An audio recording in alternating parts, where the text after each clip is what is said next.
Hello hi P K family വ്ളോഗ്സിന്റെ പുതിയൊരു വീഡിയോയിലോട്ട് എല്ലാവർക്കും സ്വാഗതം. ഞാൻ ഇതിനു മുമ്പ് ഒരു വീഡിയോ ചെയ്തിട്ടുണ്ടായിരുന്നില്ലേ, പ്രേയത്തെ കണ്ടിട്ടുണ്ടോ എന്ന് ചോദിച്ചിട്ട്. ഞാൻ ആ വീഡിയോ കണ്ടിട്ട് ഏട്ടൻ എന്നോട് പറഞ്ഞു, നീ വീഡിയോ നേരത്തേക്ക് സംസാരിക്കുന്ന തന്നെ ചിലതൊക്കെ നമുക്കത് ഈ കഥ പറയുമ്പോൾ തന്നെ എല്ലാം മുന്നിൽ നമുക്ക് ഇങ്ങനെ തെളിഞ്ഞിങ്ങനെ കാണും. ഇത് എന്തോ നീ കഥ പറയാൻ വേണ്ടി മാത്രം പോയി നിന്ന് പറയുന്ന പോലെ ഉണ്ട്. അതുകൊണ്ട് ആ അതിനൊക്കെ ഭയങ്കര ബോറടിച്ചിട്ട് വർത്തമാനത്തിണ്ടെങ്കിൽ എനിക്ക് ബോറടിക്കുന്ന പോലെ ഉണ്ട്. ഞാനേ എൻ്റെ വീഡിയോ മുഴുവൻ കാണാറില്ല. പിന്നെയാണ് എനിക്ക് തോന്നുന്നത് ശരിയാണ്. ഞാനത് കണ്ടു നോക്കിയപ്പോൾ അതൊന്നല്ല, ഇതുവരെയുള്ള എല്ലാ വീഡിയോയും ഞാൻ കണ്ടു നോക്കിയപ്പോൾ എനിക്ക് തോന്നുന്നു ഞാൻ ഇങ്ങനെ അല്ലല്ലോ. പണ്ട് ഭയങ്കര എനർജി ആയിരുന്നു. എനിക്കാണ് തോന്നിയിട്ടുണ്ട് ഞാൻ പറയുന്നത്. അതിൽ എൻ്റെ കഥയൊക്കെ ഒരുപാട് പേർക്ക് ഇഷ്ടമാണ്. കഥ എന്ന് പറയുമ്പോൾ ഞാൻ ഇങ്ങനെ പറയുമ്പോൾ തന്നെ ഈ പാടത്തിനും നടുക്കും കൂടെ ചുറ്റും വയലും അങ്ങനെയൊക്കെ പറയുമ്പോൾ എല്ലാവരും അങ്ങനെ ഭയങ്കരമായിട്ട് കേട്ടോണ്ടിരുന്നുണ്ടായിരുന്നു. പക്ഷെ ഇപ്പോ എനിക്ക് തന്നെ തോന്നി ഭയങ്കര ബോറാണല്ലേ, ശരി എന്തായാലും ഒക്കെ മാറണ്ടേ, മാറ്റി പിടിച്ചാലോ ആ പഴയ എനർജി ഒന്ന് കൊണ്ടുവരാൻ നോക്കാം. പ്രേയത്തിനെ കണ്ടിട്ടുണ്ടോ എന്ന വീഡിയോയില് രണ്ടുപേര് എന്നൊരു കമന്റ് കേട്ടിട്ടുണ്ട്. അതിലെനിക്ക് ഒരുപാട് സന്തോഷമുണ്ട്. കാരണം കമന്റ് ബോക്സ് അങ്ങനെ ഇങ്ങനെ ഒന്ന് തുറന്നല്ലോ എന്ന് ആലോചിച്ചത്. അപ്പോൾ നമുക്ക് എന്തായാലും കഥയിലോട്ട് പോയാലോ. കഥ പറയുന്നത് എന്ന് പറഞ്ഞാൽ കഥയായിട്ടല്ലോ. എനിക്ക് നടന്ന സംഭവം ഞാൻ പറയാനല്ലേ വന്നത്. അതെനിക്ക് ഇപ്പോൾ നടന്നതൊന്നുമല്ല. 5 വയസ്സിൽ, അതായത് എൻ്റെ ചേച്ചിക്ക് 7 വയസ്സും എനിക്ക് 5 വയസ്സും എൻ്റെ താഴെയുള്ള ഒരു അനിയൻ മാത്രമേ ഉള്ളൂ 1 വയസ്സ്. ആ പ്രായത്തിലാണ് എനിക്ക് തന്നത്. വീഡിയോക്കെ ഉണ്ടാവും 5 വയസ്സായ കുട്ടിക്ക് എന്ത് ഓർമ്മയാണെങ്കിൽ കഥ പറയാൻ മാത്രം ഓർമ്മയുണ്ടെന്നല്ലേ. പക്ഷേ ഞങ്ങളില്ലേ ഈ 90s ചോദിച്ചു നോക്കും. 5 വയസ്സിൽ ചോറും കറിയും വരെ വെക്കും, വീട്ടിൽ സകല പണിയും ചെയ്യും. അങ്ങനെയാണ് ആ 90s. അതുകൊണ്ട് തന്നെ എനിക്ക് ആ 5 വയസ്സ് നടന്ന മിക്ക സംഭവം നല്ല ഓർമ്മയും. എൻ്റെ അമ്മയുടെ വീട് എലവഞ്ചേരി പലങ്ങാട്ടിൽ എന്ന് പറഞ്ഞ സ്ഥലത്താണ്. അവിടെ ഭയങ്കര ഫേമസ് ആയ ഒരു ഉത്സവമാണ് കൂത്താണ്ട വേല. കൂത്താണ്ട വേല എന്ന് പറഞ്ഞു വെച്ചാൽ ഈ സാന്റാക്ലോസ് ന്യൂ ഇയറിൽ സാന്റാക്ലോസിനെ കത്തിക്കില്ലേ, അതുപോലെ ഈ കൂത്താണ്ട മുത്തൻ എന്ന് പറയുന്ന ഒരു ദൈവത്തിനെ, അതായത് വലിയൊരു പ്രതിമയാണ്. പ്രതിമ എന്ന് പറഞ്ഞു വെച്ചാൽ ഒരു ഹൈറ്റും വെയിറ്റുകളോ സാന്റാക്ലോസ് പോലെ തന്നെ വലിയൊരു പ്രതിമ. ആ പ്രതിമനെ തല്ലിക്കൊല്ലുക, അതാണ് ആ 10ാമത്തെ ദിവസം. അതായത് അതാണ് ആ ഉത്സവം വേല, അതാണ് ഈ കൂത്താണ്ട വേല. കൂത്താണ്ട മുത്തപ്പനെ തല്ലിക്കൊല്ലുക. അവസാനം 10 ദിവസം മൊത്തത്തിൽ പറഞ്ഞാൽ 10 ദിവസം നന്നായി പോസ്റ്റ് തീറ്റി പോറ്റിട്ട് 10ാം ദിവസം തല്ലിയൊക്കെ കൊല്ലും. അതാണ് ഈ കൂത്താണ്ട വേല പറയുന്നത്. അപ്പം നിങ്ങൾ പ്രതിമ ഉണ്ടാക്കുന്നത് തന്നെ ഒരു ഭയങ്കര പ്രത്യേകതയാണ്. അതെന്താണെന്നറിയോ, ഈ പ്രതിമ എന്ന് പറഞ്ഞാൽ വെച്ചാൽ അത്യാവശ്യം വലിയ പ്രതിമയാണ്. അത് ഇനി എത്ര അടിയാണെന്ന് എനിക്കറിയില്ല. പിന്നെ ഈ കൂത്താണ്ട മുത്തപ്പനെ പറ്റിയിട്ട് ഈ കൂത്താണ്ടം പറയുന്ന എന്തോ ഒരു പുരാണത്തിലേക്കുള്ള കഥയാണ്. അതൊക്കെ നമുക്കത് പോകണ്ട, നമുക്ക് അത്ര വലിയ സംഭവം കടന്നു ചിന്തിക്കണ്ട. പിന്നെ ഈ കൂത്താണ്ട മുത്തപ്പനെ ഉണ്ടാക്കുമ്പോൾ ഒരാളുടെ രൂപമാണ് ശരിക്കത്. ഉദാഹരണം എനിക്ക് എങ്ങനെ തോന്നിയിട്ടുണ്ടെന്നറിയാം. നമ്മളെ കളിയാക്കാനൊന്നും പാടില്ല. ഈ ദൃഷ്ടി ബൊമ്മ വെക്കുന്ന കണ്ടിട്ടില്ലേ നമ്മള്, പിന്നെ ഈ കഥകളിന്റെയൊക്കെ രൂപം ഏകദേശം മുഖമില്ലേ, അതുപോലേക്കുള്ള അങ്ങനെയാണ് ഈ മുഖം ഏകദേശം അങ്ങനെ ഉണ്ടാകുക. അപ്പോൾ അങ്ങനെ പ്രതിമ ഉണ്ടാക്കുമ്പോൾ ഈ പല ജാതി ഉണ്ടല്ലോ, അതായത് ഹിന്ദുവിൽ തന്നെ ഒരുപാട് ജാതിയില്ലേ, ആ ജാതികൾ എല്ലാ ജാതികളും ഒരു 5-6 ജാതി, അങ്ങനെ ആ ജാതി എല്ലാം ചേർന്നിട്ടാണ് ഈ പ്രതിമ ഉണ്ടാക്കുക. അതാണ് ഈ 10ാമത്തെ ദിവസം എന്നിട്ട് വലിയ ഉത്സവം നടത്തിയിട്ട് ഈ കൂത്താണ്ട മുത്തപ്പനെ തല്ലിക്കൊല്ലും. അങ്ങനെയാണ്. പിന്നെ ഈ ഇത് ഉണ്ടാക്കുന്നത് പറഞ്ഞിട്ട് വൈക്കോലും മണ്ണും പിന്നെ എന്തൊക്കെയോ ഔഷധങ്ങളൊക്കെ ചേർന്നിട്ടാണ് ആ പ്രതിമ ഉണ്ടാക്കുക. മെയിനായിട്ട് അതിൻ്റെ ആ ഉത്സവത്തിൻ്റെ ഇത് വന്നിട്ട് നടന്നുമുഴുക പറയും. ഇങ്ങനെ ആ കൂത്താണ്ട മുത്തപ്പൻ ഇങ്ങനെ നട ഇങ്ങനെ നിർത്തിട്ട് ഇങ്ങനെ നിൽക്കും. ഞാനൊക്കെ ചെറുപ്പത്തിൽ പോയിട്ട് നടയൊക്കെ പോകുന്നുണ്ട്. ഇങ്ങനെ ഉള്ളിൽ കൂടെ പോയിട്ട് ഇപ്പുറത്തെ കൂടെ വരും. എന്നിട്ട് അവരൊരു പഴവും തരും. അപ്പം നമുക്ക് കുട്ടികൾക്കൊക്കെ എന്തെങ്കിലും ദൃഷ്ടിദോഷം അങ്ങനെ എന്തെങ്കിലും ദോഷം ഉണ്ടെങ്കിൽ തീരും. അതാണ് അവിടുത്തെ ഒരു ആചാരം. അതായത് ഇത് പറയാൻ വന്ന എന്താണെന്ന് വെച്ചാൽ, ഈ കൂത്താണ്ട മുത്തപ്പനെ തല്ലിക്കൊല്ലുന്ന സമയത്ത് സ്ത്രീകളോ കുട്ടികളോ ആ പരിസരത്ത് പോകാൻ പാടില്ല. പിന്നെ ആ കൂത്താണ്ട മുത്തപ്പൻ തല്ലിക്കൊല്ലുന്ന സമയം എത്രയെന്ന് അറിയാം, 4 മണി, പുലർച്ചെ 4 മണിക്ക്. വൈകുന്നേരം വേല ആരും എഴുന്നള്ളിട്ടുണ്ടാവില്ല. ആന അങ്ങനെ എല്ലാം ചെണ്ട അതൊക്കെ കൊണ്ടിട്ട് എഴുന്നള്ളിച്ച് പൂജയൊക്കെ കഴിഞ്ഞിട്ട് പിന്നെ ബാലയോ നാടകമോ അങ്ങനെ എന്തെങ്കിലും ഉണ്ടാവും. അവിടെ ബാല കാണാൻ പോകുന്ന സമയത്ത് തുടക്കം കാണും, പിന്നെ കാണുന്നത് അവസാനമായിരിക്കും. എന്നെ വിളിച്ചെടുത്തിട്ട് വരുന്നില്ല, നാടകം കഴിഞ്ഞിട്ട് എല്ലാവരും പോവില്ലേ, ആ സമയത്ത് എന്നെ വിളിച്ചെടുത്തിട്ട് വരുന്നത്. അങ്ങനെ ചെയ്യും. ഞാനൊക്കെ ഇപ്പൊ പോയപ്പോൾ ഞാൻ ഉത്സവപ്പറമ്പിൽ കിടന്നുറങ്ങും. കാരണം കാറ്റും നല്ല ആകാശം കിടന്നുറങ്ങാനോ. അപ്പൊ അതുകൊണ്ട് അങ്ങനെ കിടന്നുറങ്ങും. അപ്പോൾ അന്ന് അതേപോലെ ഞാനും ഉറങ്ങിയപ്പോ ഈ പിന്നൊരു ഇതുണ്ട്, എൻ്റെ അമ്മായില്ലേ ഈ ബാല നാടകം അതൊക്കെ മുഴുവൻ ഇരുന്ന് കാണും. ഒരു ചെറിയ ഡയലോഗ് പോലെ എൻ്റെ അമ്മായി മറന്നു പോകുന്നു. ഇത്രയും കണ്ടിട്ട് അത് മുഴുവൻ കാണാതെ പഠിച്ചിരിക്കും. പറഞ്ഞാൽ അതിനെ കുറിച്ച് എക്സാം എഴുതാണെങ്കിൽ എൻ്റെ അമ്മായിക്കാരൊക്കെ ഫസ്റ്റ് കിട്ടുന്നത്. അത്രയും കറക്റ്റ് ഓരോ കഥാപാത്രത്തിനും വരെ മനസ്സിലാക്കും. അങ്ങനെയാണ് അത് ആ നാടക കളിച്ചിലും ബാല കളിച്ചിലും അങ്ങനെ ആ മുഴുകി ഒന്ന് കാണും. അങ്ങനെ അമ്മായി മാത്രമാണ് ഇന്ന് കാണുന്നുള്ളൂ. നോക്കുമ്പോൾ ഞാൻ നോക്കുമ്പോൾ എണീറ്റ് നോക്കുന്ന സമയത്ത് അമ്മ എവിടെ വെച്ചപ്പോൾ അമ്മായി പറഞ്ഞു അമ്മ വീട്ടിൽ പോയി. ഞാൻ ഇതുപോലെ പാട്ട് പെണ്ണിന് മുഴുവൻ അമ്മ ഞാൻ ബാലയെ കാണുന്നതിൻ്റെ അത്ര അത് അവിടെ തന്നെ നോക്കി നിൽക്കുന്നു. അപ്പോൾ അമ്മ വീട്ടിൽ പോയെന്ന് കേട്ടതും എന്നെ കൂട്ടായിട്ട് പോയില്ലേ, ഞാൻ എണീറ്റ് ഒറ്റ ഓട്ടം. ശരിക്കും എന്നെ എണീറ്റ് ഓടുന്ന സമയത്ത് ഞാൻ ആ ബാല നടക്കുന്ന അവിടെ നിന്ന് വലത് സൈഡിലോട്ടാണ് വീട്ടിൽ പോകുന്നത്. പക്ഷെ ഞാൻ അന്ന് ഓടിയത് ഇടത് സൈഡിലോട്ടാണ്. അത് കാരണം നമ്മളന്ന് ഉറക്കത്തിൽ നിന്ന് എണീറ്റ് പോണത്. പിന്നെ ചെറിയ കുട്ടിയില്ലേ, അവരുടെ കൂട്ടത്തില് വന്നു ഏത് വഴിയാണ് എങ്ങനെയൊന്നും അറിയില്ലല്ലോ.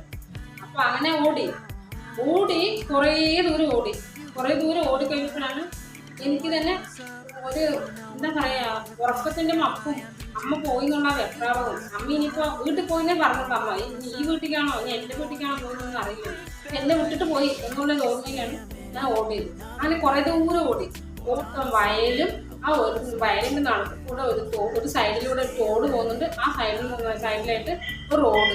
ഈ റോഡ് മാത്രമേ കാണുള്ളൂ. പക്ഷെ പിന്നെയാണ് എനിക്ക് എന്റെ സ്വയബോധം എനിക്ക് തിരിച്ചു വന്നത്. അത്രയ്ക്ക് നേരം ഞാൻ സത്യം പറഞ്ഞാൽ ഉറക്കത്തിലായിരുന്നു. ഈ ഉറക്കത്തിൽ തന്നെ എനിക്ക് ഓടിയത്. അപ്പോൾ കുറേ ദൂരം ഓടിയിട്ട് പിന്നെ എനിക്ക് എന്റെ ഓർമ്മ വന്നു. എനിക്കായിട്ട് ഒരു ഓർമ്മ വന്നു കഴിഞ്ഞപ്പോൾ ഞാൻ ഓടി ഇപ്പൊ എവിടെ എത്തിയിരിക്കുന്നത് അറിയില്ലല്ലോ എന്നുകൊണ്ട് ഞാൻ ചുറ്റും എല്ലാവരും നോക്കി. അങ്ങനെ നോക്കുന്ന സമയത്താണ് എന്റെ ഓർമ്മയില് ഞങ്ങളുടെ വീട് വന്നിട്ട് ഒരു തോടിന്റെ നടുക്ക് ഒരു പാലമുണ്ട്, അടിച്ചൊരു പാലമുണ്ട്. ആ പാലത്തിന്റെ അവിടെ വലിയൊരു ആൽമരമുണ്ട്. ആ ആൽമരത്തിന്റെ പുറകിലായിട്ട് ഒരു വയല്, ചെറിയൊരു നെൽപ്പാടം. അതിന്റെ പുറകിലായിട്ടാണ് മാമന്റെ വീട്. അപ്പൊ ആ വീട്ടിലോട്ട് പോണത് ഒരു കുഞ്ഞ വഴിയാണ്. ആ വഴി പിന്നെ അതുകൂടാതെ അപ്പുറത്തെ സൈഡിലൊക്കെ ഈ വീടുണ്ട്.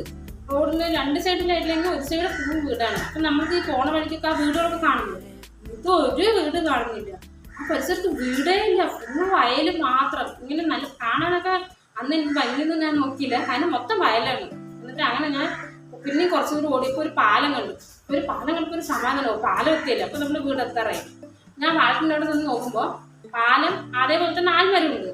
പക്ഷെ ആ ആൽമരത്തിന്റെ സൈഡിലായിട്ട് ഫുൾ വയല്, ഒരു വീടൊന്നുമില്ല. പരിസരത്ത് വീടേ ഇല്ല, ഫുൾ വയല്. അതുകൊണ്ടപ്പോ ശരിക്കും എനിക്ക് പേടിച്ചു. എന്തോ എനിക്കൊരു അബദ്ധം പറ്റിയെന്ന് എനിക്ക് മനസ്സിലായി. പക്ഷെ എന്നാലും കുട്ടിയും കൂടെ അല്ലേ, 5 വയസ്സല്ലായിരുന്നു. അപ്പൊ ഞാൻ കുറെ നേരം ഇങ്ങനെ എന്താ ചെയ്യുന്ന പറഞ്ഞിട്ട് ഏത് വഴി പോകണമെന്നും അറിയില്ല. അന്നാണെങ്കിലേ ഈ കൃഷിക്കൊക്കെ വേണ്ടിയിട്ട് ഈ ഡാം തുറന്നു വിടുന്ന സമയത്ത് ഈ പാടത്തിലേക്ക് വെള്ളമൊക്കെ ഈ കനാല് വഴിയാണ് വിടുക. അപ്പൊ അങ്ങനെയുള്ളപ്പോ അതായത് തോട് ഫുൾ നിറഞ്ഞു പോകുന്നുണ്ട് വെള്ളം. ഞാനൊക്കെ മുങ്ങി അന്ന് പോയിട്ടുണ്ടെങ്കിൽ പിന്നെ ഇന്നൊന്നും ഞാൻ ഇങ്ങനെ നിശ്ചയം ചെയ്തിട്ടുണ്ടാവില്ല, കാരണം അത്രയും വെള്ളം ഉണ്ടായിരുന്നു. അങ്ങനെ ഞാൻ അവിടെ നിന്ന് എനിക്ക് മനസ്സിലായി സ്ഥലം ഇതല്ലാന്ന്. പിന്നെ ഞാൻ മുമ്പോട്ട് തന്നെ കുറേ ദൂരം ഓടിയപ്പോൾ വീണ്ടും ഒരു പാലം കണ്ട. പാലം മാത്രമേ ഉള്ളൂ, ആൽമരവും ഇല്ല, വീടില്ല, ഒന്നുമില്ല. അപ്പൊ കുറേ ദൂരം ഇങ്ങനെ ഓടിയപ്പോഴും പിന്നെ എനിക്ക് സങ്കടമായി കരച്ചിലായി. ഞാൻ വേറെ എവിടെയോ ആണ്, ഇനി എന്റെ അമ്മ അച്ഛനും ഞാൻ കാണില്ല. എനിക്ക് എന്തോ അവസ്ഥ, എനിക്കെന്തോ പറ്റിയെന്ന് എനിക്ക് മനസ്സിലായി. ഭയങ്കര ടെൻഷനായി, പേടിയായി. പിന്നെ ഞാൻ കരഞ്ഞു. എത്ര ഭാഗത്ത് കരഞ്ഞാലും കേൾക്കാൻ അവിടെ ആരുമില്ല. കാരണം ഈ ഒഴിഞ്ഞൊരു പാടം മാത്രം, ചുറ്റും പാടം, ഫ്രണ്ടിൽ പാടം, പുറകിൽ പാടം, ഈ റോഡ് മാത്രം, ഈ പാടത്തിന്റെ നടുക്ക് കൂടെ റോഡ് മാത്രം പോകുന്നത്. അതിന്റെ സൈഡിലോട്ട് പോകും. അങ്ങനെ അത് കണ്ടപ്പോൾ എനിക്ക് മനസ്സിലായി എന്തോ ഒരു സംഭവം എനിക്കെന്തോ അബദ്ധം പറ്റിയെന്നാണ്. ഞാൻ വന്ന വഴി മാറിപ്പോയി.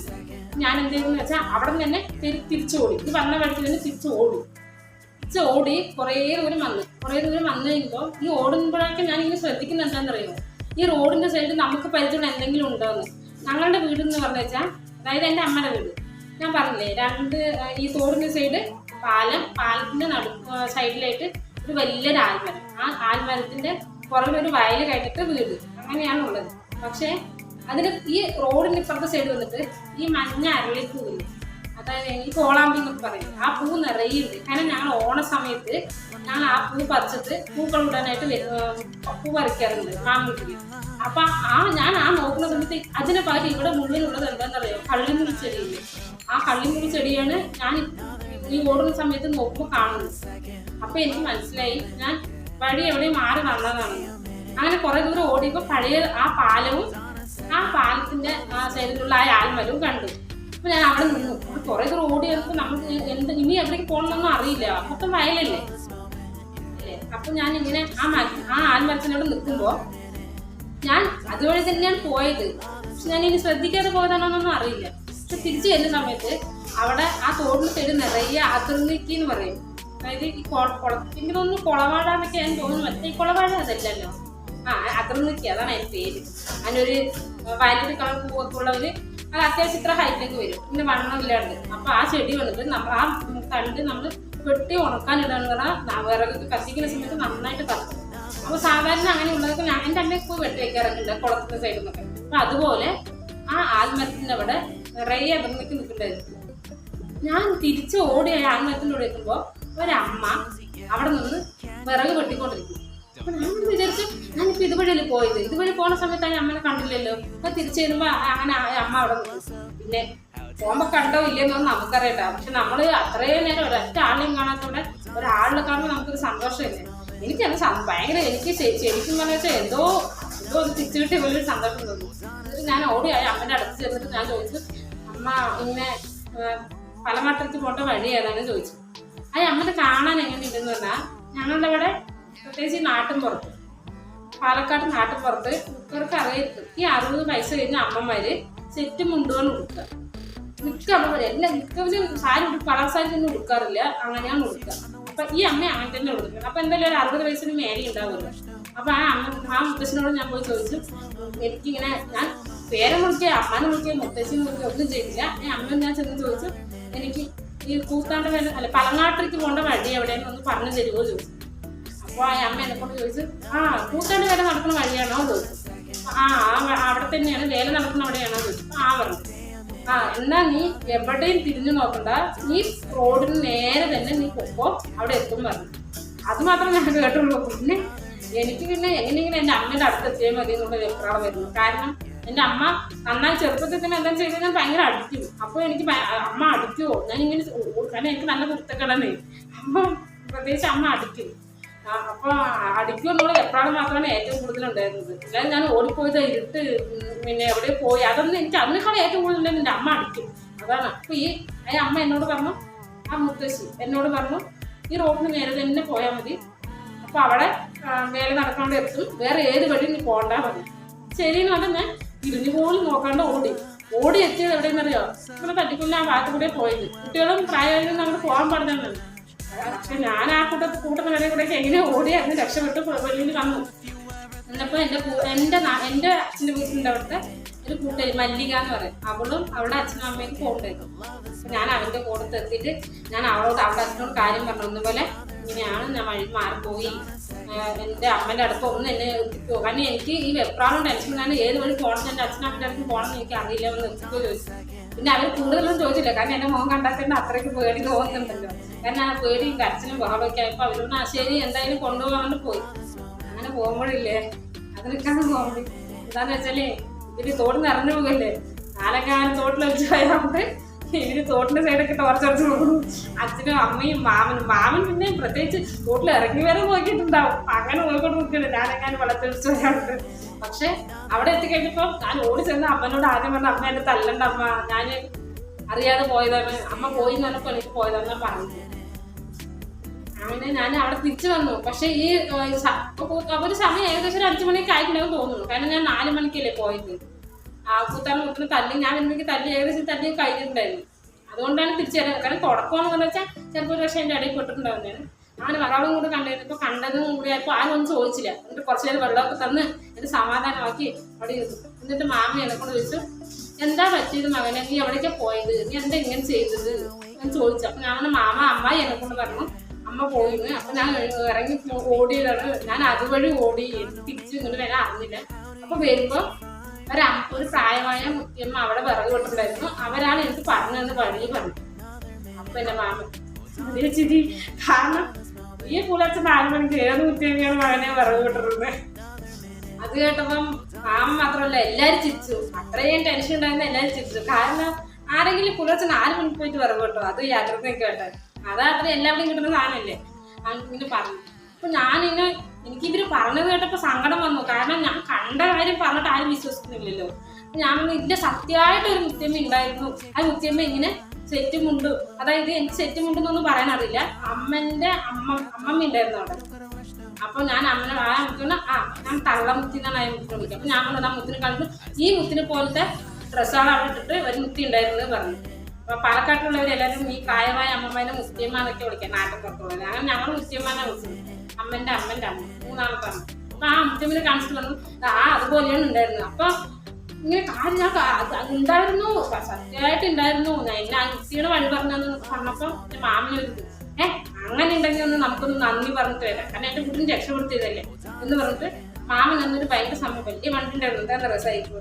അങ്ങനെ സൈക്കിളിൽ ഞാനും മാമനും കൂടെ പോയിട്ട് അപ്പൊ ഞാൻ ആ രാത്രി ആ ഇരുട്ടത്ത് ഓടിയ എനിക്ക് ആ വെളിച്ചത്തിലെ സ്ഥലമൊക്കെ കണ്ടപ്പോ ഞാൻ ഇതുവഴിയൊക്കെ ഓടിയത്, അങ്ങനെ ഒരു ഭയങ്കര ഒരു ഇത് തോന്നി. എന്നിട്ട് ഞാനിങ്ങനെ പറഞ്ഞു ഇതുവഴി ഞാൻ ഓടി കാണിച്ചു കൊടുക്കണം, ഇതുവഴി വന്നു, ഇതുവഴി ഓടി ഞാൻ ഈ പാലത്തിന്റെ അവിടെ വന്ന് നിന്നപ്പോൾ സമയത്ത് എനിക്ക് ഇങ്ങനെ ഈ മുദ്യം പറഞ്ഞു നിറയെ അതിർന്നിക്കൊക്കെ വെട്ടി അവിടെ ഇട്ടിട്ടുണ്ടായിരുന്നു മാമാന്ന് പറഞ്ഞു. മാമൻ അങ്ങനെയാണെങ്കിൽ നമുക്ക് അതിർന്നിക്ക് വെട്ടിയതാണെന്ന് പറഞ്ഞാൽ ശരിയാണ്, അവിടെ ഉണ്ടാവുമല്ലോ. അപ്പൊ നോക്കാന്ന് പറഞ്ഞിട്ട് ആ പാലത്തിനവിടെ പോകുമ്പോ അതിർന്നിക്കുണ്ട്, ഒരെണ്ണം പോലും വെട്ടി താഴെ ഇടില്ല. പക്ഷെ ഞാൻ കാണുന്ന സമയത്ത് ആ അമ്മ വന്നിട്ട് വെട്ടി എല്ലാം കുറെ ഇങ്ങനെ അടുക്കി വെച്ചിട്ടുണ്ട്. ഞാനത് കണ്ണുകൊണ്ട് കണ്ടതാണ് അടുക്കിയാണ് വെച്ചിട്ടുള്ളത്. ഞാൻ പിന്നെ മാമിനെയും കൂട്ടി പോണ സമയത്ത് ഒരു അതിർന്നിക്ക് പോലും വെട്ടിയിട്ടില്ല. അങ്ങനെ തന്നെ ഉണ്ട്, പക്ഷെ അതിർന്നിക്ക് ഉണ്ട് അവിടെ, വെട്ടിയിട്ടില്ല.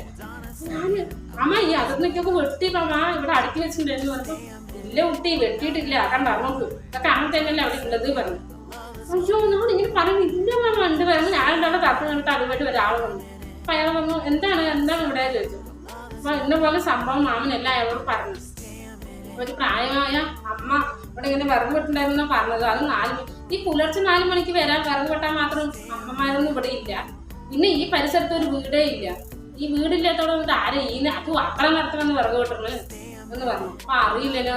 അപ്പോഴാണ് അയാളാണ് പറഞ്ഞത് ഈ ആൽമരത്തിന്റെ പുറകില് ഒരു കുഞ്ഞമ്പലം, ഒരു ഇത്രയുള്ള ശരിക്കും ഒരു കുഞ്ഞൊരു ഒരു ഇത് കെട്ടിയിട്ട് ഒരു അമ്പലം ഉള്ളിൽ ചെറിയൊരു കുട്ടിയൊരു കല്ല്, അതാണ് വിഗ്രഹം എന്ന് പറഞ്ഞ കുഞ്ഞൊരു കല്ല്. അപ്പൊ അവര് പറഞ്ഞു ഈ കൃഷി ചെയ്യുന്ന ഇവരുണ്ടല്ലോ, അതായത് ആ കൃഷിന്റെ ഉടമ, അവിടെ ഫുൾ പാടമാണ്. ആ പാടത്തിന്റെ ഉടമ വന്നിട്ട് കൃഷി ഇറക്കുന്ന സമയത്തും അതിന്റെ വിളവ് എടുക്കുന്ന സമയത്തും ഈ അമ്പലത്തിലൊരു പൂജ നടക്കും.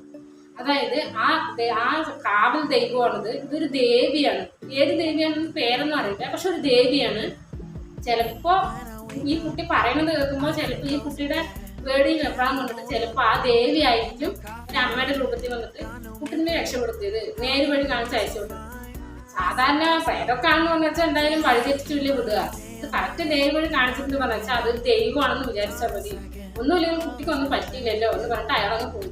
അപ്പൊ എന്റെ മാമൻ പറഞ്ഞു ശരിയായിരിക്കും ചിലപ്പോ, കാരണം അപ്പൊ രക്ഷപ്പെടുത്തിയില്ലേ, അതന്നെ വലിയ കാര്യം. എന്റെ കുട്ടി രക്ഷപ്പെട്ടല്ലേ, ശരി വാ നമുക്കിനി ഇതൊന്നും വെറുതെ ആരെ കൊണ്ട് പറയാൻ നിൽക്കണ്ട, വാ പോകാന്നിട്ട് പോയി.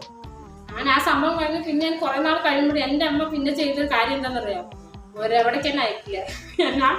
ഞാൻ പിന്നെ ഈ എല്ലാ ദിവസവും നമ്മൾ പണ്ട് 90s അറിയും, ഈ പഠിക്കുന്ന കുട്ടികൾക്ക് എല്ലാവർക്കും വെള്ളിയാഴ്ച 5 രൂപ നമ്മൾ സഞ്ചയിക്ക് പൈസ പിരിച്ചു വെക്കുന്നത്. ഈ 5 രൂപ പിരിച്ചു വെക്കുന്ന പൈസയിൽ ഞാൻ കൂട്ടി ഞാൻ എല്ലാ ആഴ്ച കറക്റ്റായിട്ട് കൊണ്ടുപോയി കൊടുക്കും. എന്നിട്ട് ടൂർ പോകാൻ വേണ്ടിയിട്ട് ഇവര് നമ്മളധികം ഈ സഞ്ചയിക്ക് പൈസ നമ്മൾ ഒന്നും എടുക്കില്ല പറഞ്ഞാൽ അവരതാണ് ടൂറിന് പൈസ കൊടുക്കും. അതുപോലെ ചെയ്യും. ടൂർ പോണ സമയത്ത് എന്റെ ചേച്ചി എന്റെ പൈസ കൊണ്ടുപോയി, കാരണം എന്റെ വീട്ടിൽ ഞാൻ വഴിതെറ്റി പോയല്ലോ, അങ്ങനെ ഒരു പേടിയായിരുന്നു. അപ്പൊ അതാണ് ഞാൻ നേരിട്ട് കണ്ട എന്റെ ഒരു അനുഭവം ദൈവത്തിനെ കണ്ടത്. കാരണം എനിക്ക് എന്റെ അറിവില് ഈ സിനിമയിലൊക്കെ ഇങ്ങനെ ദൈവം വന്നിട്ട് അനുഗ്രഹിക്കും, ഇത്ര വെച്ചാൽ എനിക്കെന്താ വേണ്ട, അങ്ങനെയൊന്നും അനുഗ്രഹം തരുന്ന ഒരിക്കലും പ്രതീക്ഷിക്കില്ല ദൈവം നേരിട്ട്. നമ്മൾക്ക് കഷ്ടപ്പെടുന്ന സമയത്ത്, നമ്മൾ ബുദ്ധിമുട്ടുന്ന സമയത്ത് ആരുടെയെങ്കിലും രൂപത്തിൽ ഇതുപോലെ സഹായിക്കും. അതാണ് ദൈവം. അങ്ങനെ എനിക്കൊരു അനുഭവം ചെറുപ്പത്തിൽ ആണ് കടന്നത്. പിന്നെ ഇപ്പോഴും എനിക്ക് നല്ല ഓർമ്മയുണ്ട് ആ അമ്മയുടെ രൂപവും. കാരണം 5 വയസ്സ് കണ്ടതാണെങ്കിലും എനിക്ക് ആ സ്ഥലം ഇത്ര കൃത്യമായിട്ട് ഓർമ്മയുണ്ട് എന്ന് പറഞ്ഞു വെച്ചാൽ അത്രയും ഞാൻ ആ പ്രായത്തിൽ അതൊരു ടെൻഷൻ തന്നെയല്ലേ, ചിലപ്പോൾ അതുകൊണ്ടായിരിക്കും എനിക്ക് ഇത്ര ഓർമ്മ. പിന്നെ അതിനുശേഷം ഞാൻ ഇപ്പോഴും നല്ലൊരു ദേവി ഭക്തിയാണ്. പിന്നെ ഈ ദേവിനൊന്നുമില്ല, പ്രത്യേകിച്ച് ഒറ്റ അമ്മയുടെ ഭക്തിയാണ്. പിന്നെ എനിക്ക് എല്ലാ ദേവിയും ഇഷ്ടമാണ്. കാരണം എനിക്ക് തോന്നുന്ന എന്നെ രക്ഷിച്ച ആ ദേവി എന്നുള്ളതുകൊണ്ടായിരിക്കും. ചെറുപ്പത്തിൽ അനുഭവിക്കുന്നത് നമുക്ക് പെട്ടെന്ന് മറക്കാൻ പറ്റില്ല. അപ്പോൾ ഇതാണ് എൻ്റെ അനുഭവ കഥ. ഇതുപോലുള്ള കഥ ഇഷ്ടമാണെങ്കിൽ കമന്റ് അടിക്കണം. അങ്ങനെയാണെങ്കിൽ ഇനിയും ഒരുപാട് കഥകളൊന്നും പറയാൻ.